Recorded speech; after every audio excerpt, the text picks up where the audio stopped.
MPC BiPC ఇంటర్లో ఏ group అయినా సరే best degree course India's first industry integrated AIDP degree. Call now.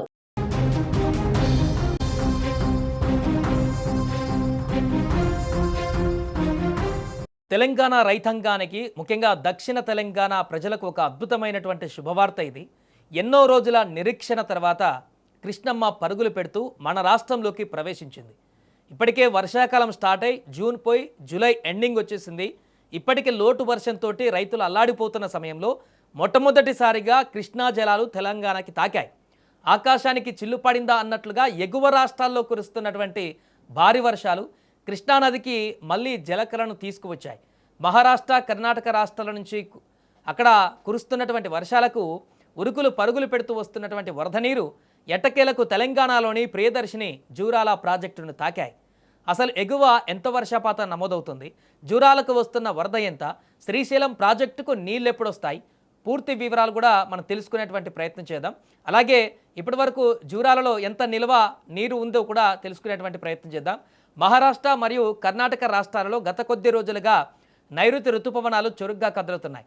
దీనికి తోడు అల్పపీడన ప్రభావంతో విస్తారంగా వర్షాలు పడుతున్నాయి. దేశవ్యాప్తంగా ఇప్పటికే సుమారు 90% మేర ఋతుపవనాలు విస్తరించడంతో ఎక్కడ చూసినా కూడా భారీ వర్షాలు నమోదవుతున్నాయి. దీని ఫలితంగా కృష్ణా బేసిన్లోని ప్రాజెక్టులన్నీ జలకలను సంతరించుకుంటున్నాయి. కర్ణాటకలోని ఆల్మట్టి, నారాయణపూర్ డ్యాంలకు వరద పోటెత్తుతోంది.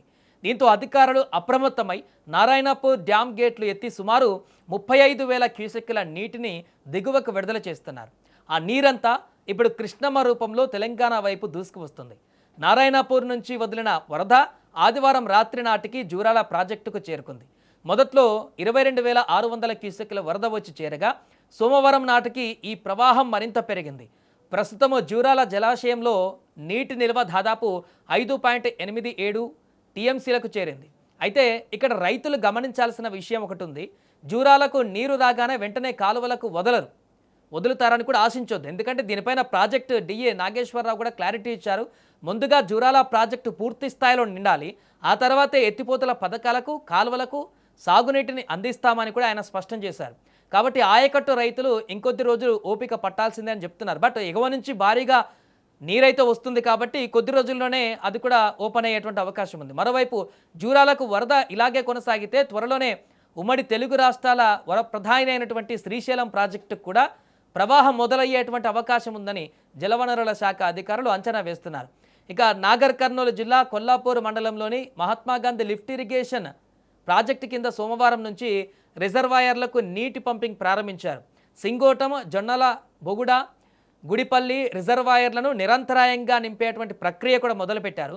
ప్రాజెక్టు ఇన్ఛార్జ్ ఈఈ లోకీలాల్ ఈ మేరకు అధికారులకు, స్థానికులకు ఆదేశాలు కూడా జారీ చేశారు.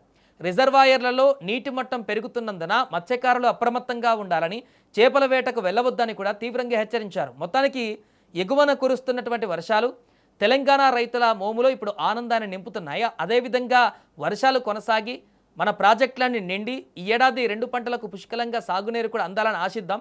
మరికొన్ని రోజుల పాటు ఇప్పుడు మహారాష్ట్రలో విపరీతమైనటువంటి వర్షాలు పడుతున్నాయి. ఇక్కడ పడకపోయినా అక్కడ పడుతున్నాయి కాబట్టి ఇప్పుడు కృష్ణానది నీళ్ళు అనేటివి జూరాల ప్రాజెక్టుకి దండిగా వస్తున్నటువంటి పరిస్థితి. 22 క్యూసెక్ల వరకు ఇన్ఫ్లో వస్తున్నట్టుగా చెప్తున్నారు. ఇంకొన్ని రోజులు అలాగే కొనసాగితే ఎగువన కర్ణాటకలో కానీ మహారాష్ట్రలో కానీ మరికొన్ని రోజుల పాటు కొనసాగితే జూరాల ప్రాజెక్టు గేట్లు ఎత్తి శ్రీశైలాన్ని వరకు కూడా ఆ వాటర్ని కిందికి వదిలేటువంటి అవకాశం ఉంటుంది. కాబట్టి అప్పుడు మిగతా ప్రాజెక్టులన్నీ కూడా నిండేటువంటి పరిస్థితి అయితే ఉంటుంది. ఆలోపు ఇక్కడ కూడా వర్షాలు ఇప్పుడు పడేటువంటి సూచనలు కనిపిస్తున్నాయి. కాబట్టి దానికి ఇది కూడా తోడైతే తొందరలోనే తెలంగాణలో ఉన్నటువంటి, ఆంధ్రలో ఉన్నటువంటి ప్రాజెక్టులన్నీ కూడా జలకలతో నిండేటువంటి అవకాశం అయితే కనిపిస్తోంది.